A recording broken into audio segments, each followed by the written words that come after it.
تحریک لبیک پاکستان کے نظریات سے اختلاف کیا جا سکتا، مگر جو اس وقت ان کے ساتھ ہو رہا وہ آئین، قانون، انصاف اور انسانی حقوق کے کسی بھی معیار کے اوپر پورا نہیں اترتا۔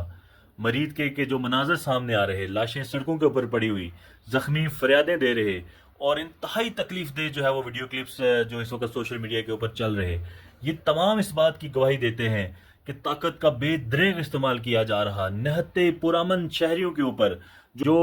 اپنی آواز بلند کرنے کے لیے مارچ کا اعلان جنہوں نے کیا، ان کے اوپر اس قدر طاقت کا استعمال کرنا کسی بھی صورت جو ہے وہ اس کی جسٹیفیکیشن نہیں ملتی۔ سعد رضوی صاحب کی ذات سے آپ اختلاف کر سکتے ہیں، لیکن وہ ایک بات سچ ہے کہ آخر تک یہ بات کہتے رہے کہ مذاکرات کے لیے تیار ہوں، اور یہ بات کہنا کہ جی وہاں پر امن معاہدہ ہو چکا اور یہ اس وقت ان کے مارچ کی کیا جسٹیفیکیشن بنتی ہے،